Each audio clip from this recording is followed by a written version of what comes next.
नरेश की माँ अपने बेटे से मिलने दिल्ली आ रही है। इस बात का पता चलते ही नरेश के दिल में हलचल मच जाती है। नरेश अपनी माँ के स्वागत की तैयारी में लग जाता है। साथ ही उसे डर भी सताने लगता है कि उसकी माँ कहीं अपनी पुरानी जिद पर फिर से बैठ ना जाए। हे भगवान, इस बार बचा लो, अगले साल पक्का माँ की जिद पूरी कर दूंगा। तभी दरवाजे की घंटी बजती है। नरेश दरवाजा खोलता है तो सामने अपने मकान मालिक को देखकर हैरान हो जाता है, क्योंकि उनके साथ एक सुंदर सी लड़की भी थी। नमस्ते अंकल, कुछ काम था, मुझे बुला लेते। आपने क्यों कष्ट किया? अरे नहीं नहीं, इसमें कष्ट कैसा, मैं तो बस तुम्हें रीना से मिलवाने आया था। आज से रीना तुम्हारे साथ इसी फ्लैट में रहेगी। अंकल, कोई लड़का फ्लैटमेट नहीं है? एक अनजान लड़की के साथ रहना मेरे लिए थोड़ा अजीब होगा। देखो नरेश, मैं तुम्हें पहले भी बता चुका हूँ कि इस फ्लैट में तुम्हें किसी न किसी के साथ एडजस्ट करना ही होगा, या फिर तुम अकेले पूरे फ्लैट का किराया दे दो, मैं किसी को नहीं रखूंगा। नरेश अपने मकान मालिक की बात सुन के रीना के साथ रहने के लिए तैयार हो जाता है, पर अंदर ही अंदर उसे ये बात खाने लगती है कि वो अपनी माँ को क्या जवाब देगा जब उसकी माँ रीना के बारे में उसे पूछेगी। दिन बीतने लगते हैं। नरेश और रीना अच्छे दोस्त भी बन जाते हैं, पर अभी भी नरेश अपनी प्रॉब्लम का सोल्यूशन नहीं ढूंढ पाता। एक दिन नरेश बहुत परेशान सा बैठा होता है। तभी रीना उसे पूछती है, क्या हुआ नरेश, तुम काफी परेशान लग रहे हो, सब ठीक तो है ना?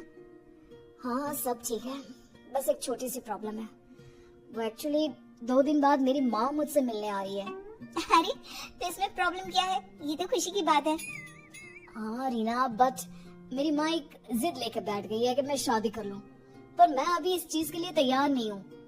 ऊपर से जब वो तुम्हें देखेगी तो 100 सवाल करेगी, क्या जवाब दूंगा? अरे इसमें कोई टेंशन वाली बात नहीं है, मेरे पास ना इस प्रॉब्लम का सोल्यूशन है, जिससे ना तुम्हें शादी करनी पड़ेगी और ना ही तुम्हारी माँ मेरे बारे में कुछ पूछेंगी। रीना की बात सुनकर नरेश सोच में डूब जाता है।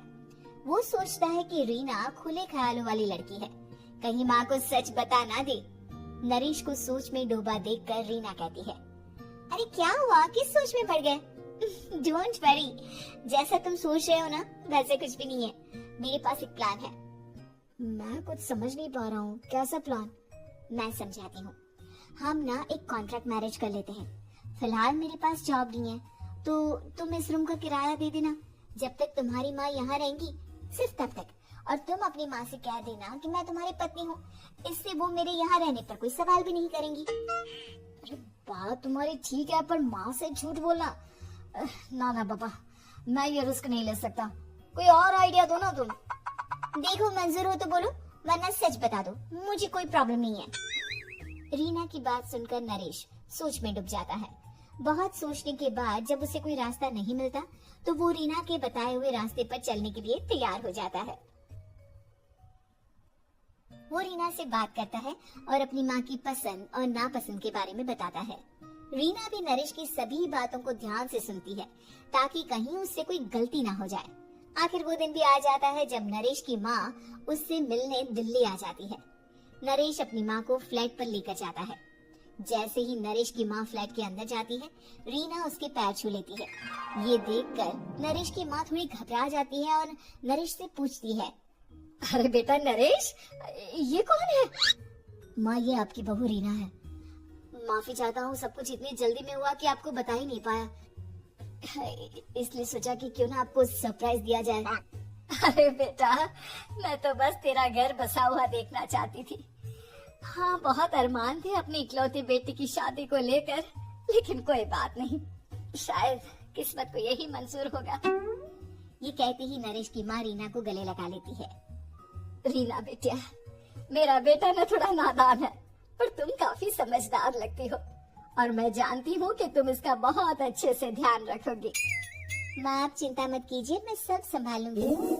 नरेश की माँ अपने बहू और बेटी के साथ खुशी खुशी रहने लगती है। दिन बीतने लगते हैं। नरेश की माँ और रीना का रिश्ता बहुत मजबूत होता चला जाता है। वो दोनों सारा दिन एक साथ रहती और खूब बातें करती। इधर साथ रहते रहते नरेश और रीना भी एक दूसरे से प्यार करने लगते हैं। दोनों को इस बात का एहसास हो जाता है, फिर भी वो इस बात को छुपा कर ही रखते हैं। एक दिन नरेश की माँ और रीना शादी के बारे में बात करने लगते हैं। रीना बिटिया, ये तो नरेश ने मुझे बिना बताए शादी कर ली, वरना मैं तो अपनी इकलौती बेटी की शादी इतनी धूमधाम से करती कि सारी दुनिया देखती रह जाती। अच्छा माँ, आप ऐसा भी क्या करती नरेश और मेरी शादी में जो दुनिया देखती रह जाती? अरे बिटिया, एक माँ के अरमान तुम अभी नहीं समझोगी। मैं तो अपनी बहू को एक रानी की तरह लेकर आती और शादी भी बिल्कुल शाही अंदाज में करती, पर मेरे तो सारे अरमान ऐसे ही रह गए। खैर, मुझे तो अपने बेटे और बहू की खुशी चाहिए बस। ये कहते हुए नरेश की माँ की आंखों में आंसू आ जाते हैं। रीना भी ये सुनकर ख्यालों में खो जाती है, क्योंकि वो भी मन ही मन खुद को नरेश की पत्नी और उसकी माँ की बहू मानने लगी थी।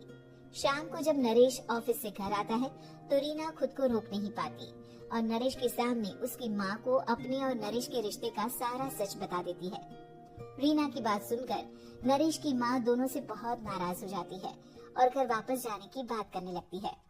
तुम दोनों ने मुझसे सच छुपाकर बहुत ठेस पहुंचाई है मुझे। अब तुम लोगों के साथ नहीं रहना चाहती मैं, कल ही वापस चली जाऊंगी अपने घर। माँ, मुझे माफ कर दो, ये सब मैंने रीना के कहने पर ही किया है, वरना मैं भी आपको कभी ठेस पहुंचाने के बारे में सोच भी नहीं सकता।